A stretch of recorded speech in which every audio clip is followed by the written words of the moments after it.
Loosely adapted from Jose Saramago's 2002 novel The Double, Enemy stars Jake Gyllenhaal as Adam, a despondent college professor whose life is turned upside down when he discovers a doppelganger of himself, Anthony, who is also obviously played by Gyllenhaal, while watching a movie. What begins simply enough quickly becomes increasingly dizzying and complex, as identities are blurred, and it leads to the type of ending that filmgoers and critics alike love, in that it's decidedly open-ended. There are no 100% definitive answers, and the director Denis Villeneuve has time and again refused to clear anything up. Not that I blame him, it's part of the fun after all. But for the sake of the game, let's try and dive into this cerebral thriller and uncover quite what it all means. I'm Jules, and this is That Film Theory's What the Ending of Enemy Really Means. So, let's set the scene.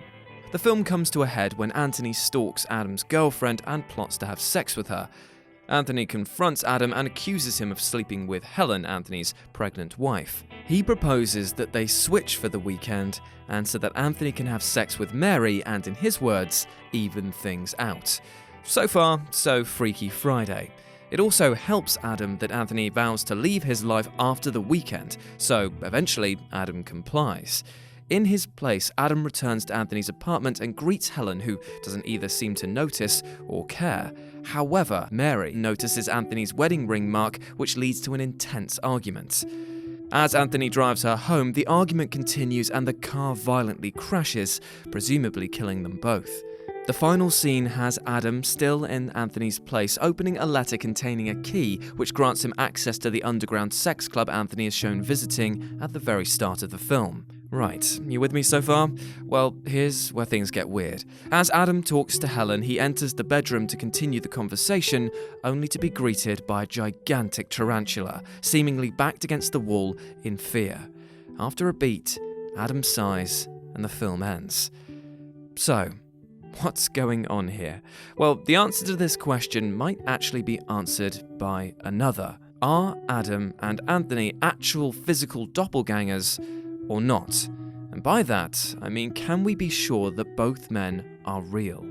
It's interesting to note that the two men are never seen in the same place at the same time by any other character, and in the few scenes where they share the screen, they're entirely alone. Even after the two first meet up and Adam hurriedly leaves in a panic, Anthony drives past him on the freeway, but his motorcycle helmet covers his face, making it entirely possible that Adam is, indeed, merely projecting Anthony as a fabrication of his own mind.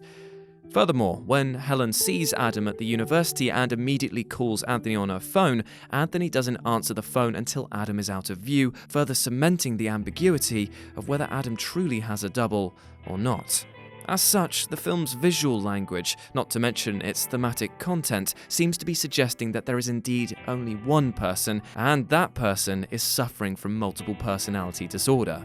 First off, there's the fact that both men are physically identical, down to the scar on their bodies, and, amusingly, also share the same beard. There's also far more convincing proof elsewhere. Both Adam and Anthony seem to possess the very same picture of themselves. Adam's version is torn, but he later discovers a complete version in Anthony's house, which also features Helen. There are numerous references to Anthony's infidelity throughout the film, and after Anthony speaks to who he claims is Adam on the phone, Helen asks him, "Are you seeing her?"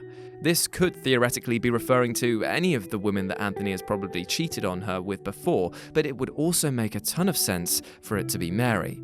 Perhaps most pivotal, though, is Adam's meeting with his mother, which includes a number of blatant hints at Adam and Anthony being part of the same muddled, fractured psyche. Firstly, she declares that he has had enough trouble sticking with one woman. Then she tells him to quit that fantasy of being a third-rate movie actor. And finally, though we hear Anthony talk about enjoying blueberries earlier in the movie, Adam insists that he doesn't like them. His mother retorts, "Of course you do." Adam's mother is also quite insistent that he is her only child. Moments later, Anthony can be seen rehearsing his "did you f*** my wife" speech into a mirror, as though quite literally having the conversation with himself.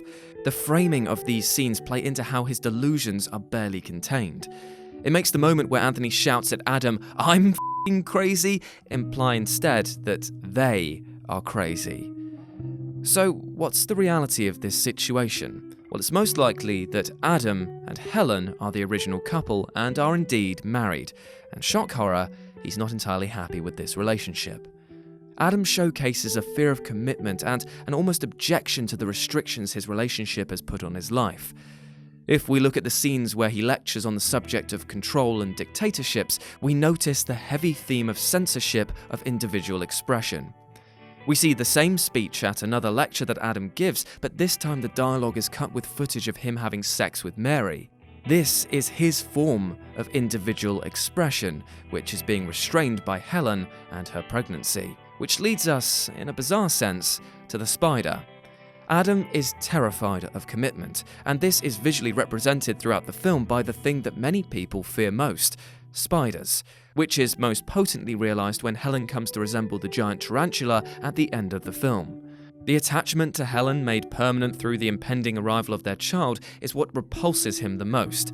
It links back perfectly to the movie's opening sex club scene, where a woman crushes a tarantula with a high-heeled shoe while Anthony and a host of other men look on in near-orgasmic intrigue. The men, away from their wives and partners, can feel the weight of responsibility and fidelity being stamped on, no matter how brief it might be.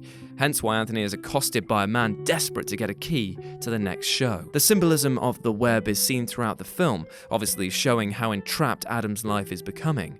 And it's always related to women. Adam's mother chiding him is followed by the spider in the middle of the city, and the web appearing on the crashed car moments after Mary insults his masculinity. It's about trapping prey, about denial of individuality, and ultimately, the birthing grounds of Adam's split personality. This pressure is causing Adam to become depressed. From the very opening, we're shown his mother to be concerned about his well-being, saying, "I'm worried about you. How can you live like that?"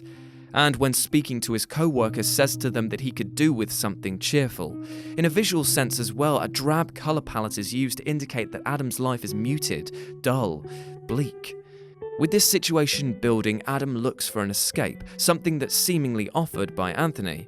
Anthony represents his freedom and more primal desires, and as he allows him more and more control over his life, it ultimately leads to a conflict. Chaos is order, yet undeciphered. This opening statement seems to symbolize Adam's quest to bring balance to his psyche. And it's through the course of this film that we see him trying to decipher which personality is the strongest, and therefore which person he's going to be. Anthony insists that Adam won't ever see him again after he spent the weekend with Mary, and though the audience will initially take that claim at face value, Anthony is literally stating the fact that once the war for dominance is played out, only one of them will be left standing. The audience may not appreciate the relevance of what Anthony is saying, but Adam does, which is why he visits Helen while pretending to be Anthony in an attempt to maintain dominance and stop Anthony from purging him. This move in turn purges Anthony and is helped along when Helen shows affection towards Adam, asking, "Did you have a good day at school?" This small line kickstarts the death of Anthony. Then, by uttering the lines, "I want you to stay," cements Anthony's death, as his car crash occurs mere seconds later. Adam bursts out into tears, having lost that part of his life, no matter how disruptive it may have been. His choice having been made, he looks at the situation and sighs before continuing on with his life. Yet, this resolution might not be as happy as first thought. Adam finds Anthony's key for the sex club, and after pondering the situation for a moment, declares to Helen that he's going to go out, presumably to the club. As he walks into the room, Helen has transformed into a spider, one that is scared by his presence. It's at this moment we realise the horrible truth. He's not changed at all. In fact, he's become like Anthony. He will repeat all of his mistakes. He will visit his club. And the only difference is that now, with the sight of the frightened spider, he's not even afraid of losing what he has. In Adam's class, he mentions that Hegel once said that all the greatest world's events happen twice, and that Karl Marx added the first time it was a tragedy, and the second time it was a farce. The same is true here. The first time we see his fear of commitment, there's a semblance, a modicum of relatability between ourselves and Adam. But now, when we see the cycle will continue, it's pathetic. Hell, as you can see from Adam's final expression, it's laughable. And there we go. Those are my thoughts on the ending of Enemy. Let me know what you thought about it down in the comments section below. And it would be great if you could support the channel just by clicking subscribe or even telling your friends about us. We're a small channel, we're constantly growing, but we are a tight-knit community. You look out for us, and we'll make sure we look out for you. As always, I've been Jules, you've been awesome, and I'll speak to you soon.